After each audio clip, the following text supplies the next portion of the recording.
Welcome to Family Basics 101. I'm Dr. Bruce McClure, the local minister at the Prince George's Church of Christ, located at 7800 Central Avenue in Landover, Maryland. Yesterday, we began a series entitled A Seared Conscience. And today, I'd like to do part 2 of that lesson based on just common understanding of what the conscious is, the function that it serves within our bodies, and why it is important to have a clear understanding relative to how the conscious really works. In the first century, doctors commonly utilized hot irons to catheterize a wound, in essence, rendering the wound void of any feelings. Over time, and due to the ongoing exposure to abuse, sin, evil, an individual could lose their sense of direction regarding what is right and what is wrong, even to the point of no longer caring or feeling a need to differentiate between what is right and what is wrong. That's basically what seared means. The use of hot irons, and we basically shut off ourselves, the conscious self, from the reality of what's going on around us. Now, once the psyche is seared, the ability to have a sense of remorse, guilt, shame is also sealed shut. Again, let me refer to the text that we utilized on yesterday from 1 Timothy chapter 4, verses 1 and 2. Now, the Spirit speaks very clearly that in the latter times some shall depart from the faith, giving heed to seducing spirits and doctrines of devils, speaking lies in hypocrisy, having their conscience seared with a hot iron, much like what I described the physicians did in the first century. In an article written by Dan Dezel in the Christian Post, and this dates back to June of 2013 that I found this article. The conscious was referred to as the firewall, and was built into everyone by God to protect us from making destructive decisions. Void of this firewall, according to Dezel, void of that firewall, one is more likely to become destructive towards self and others because of choices made that are contrary to the will of God and contrary to morality. And I'll show you why I'm saying morality in just a second.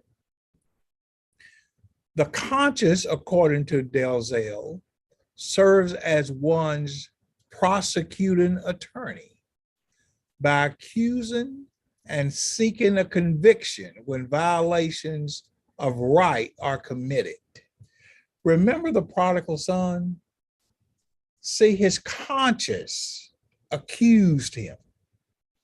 His conscience was pricked, and he was able to say, what in the world am I doing to myself? That's what the conscience does. It prosecutes us.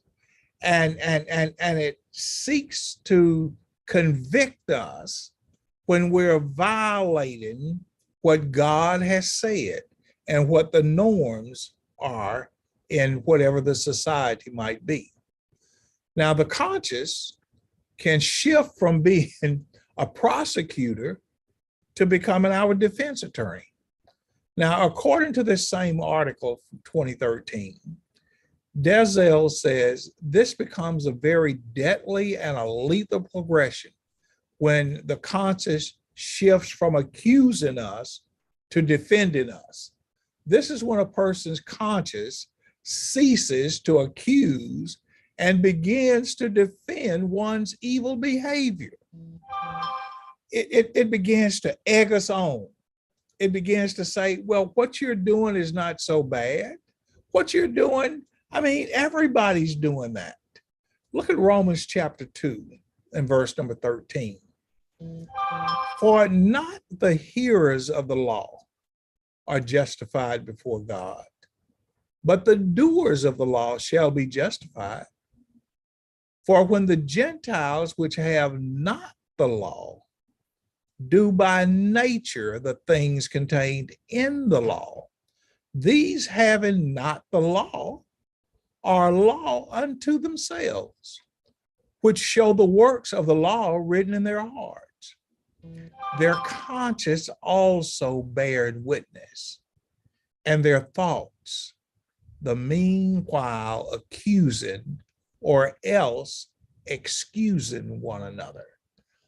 See, Paul understood what he wrote to Timothy about the conscience, but he says something really unique in Romans 2.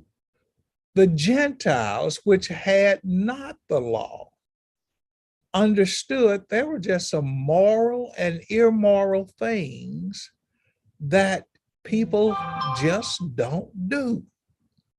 And the Gentiles understood we don't need a written law to tell us everything that is wrong.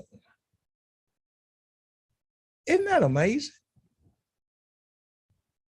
There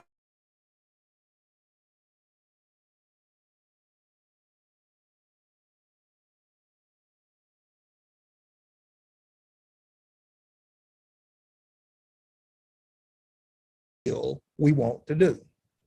A seared conscience has a leader.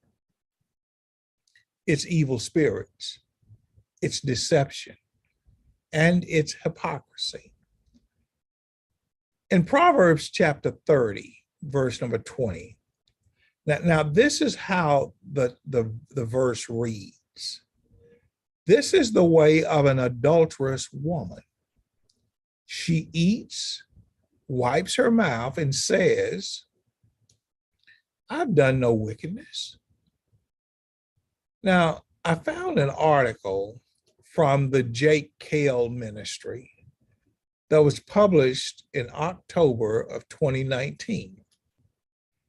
And it was noted in that particular article that the phrase adulterous woman, as found in Proverbs 30, verse number 20, could be substituted with some of the following, and the results would all be the same, because the damage being done toward other people is void of any sense of feelings, any sense of regret, any sense of compassion, no mercy, and no empathy, just like the way of the adulterous woman.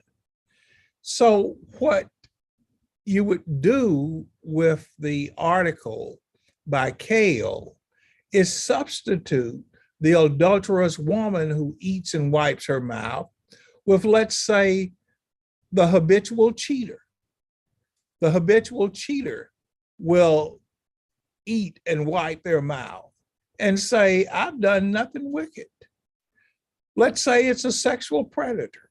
When the conscience is seared, that sexual predator will say, just like the adulterous woman, when I finish doing things contrary as a sexual predator to what I know nature or the will of God says, they'll wipe their mouth and they'll say, I've done no wickedness.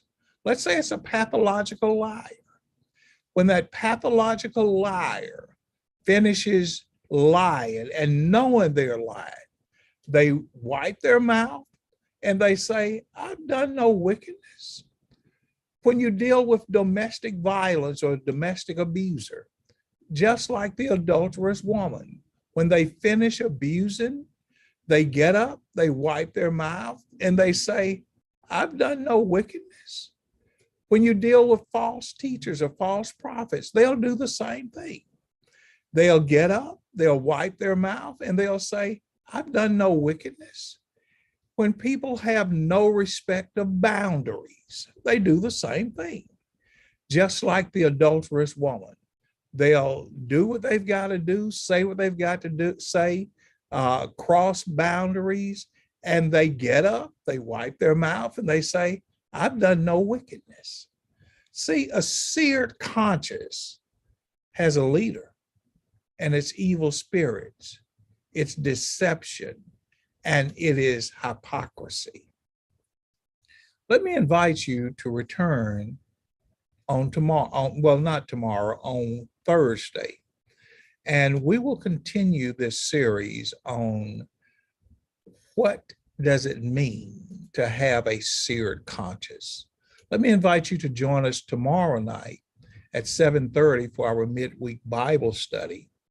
And then on Thursday at noon, we will do part 3 of this lesson series. I'll see you back in class at that time. Don't be late and don't skip class.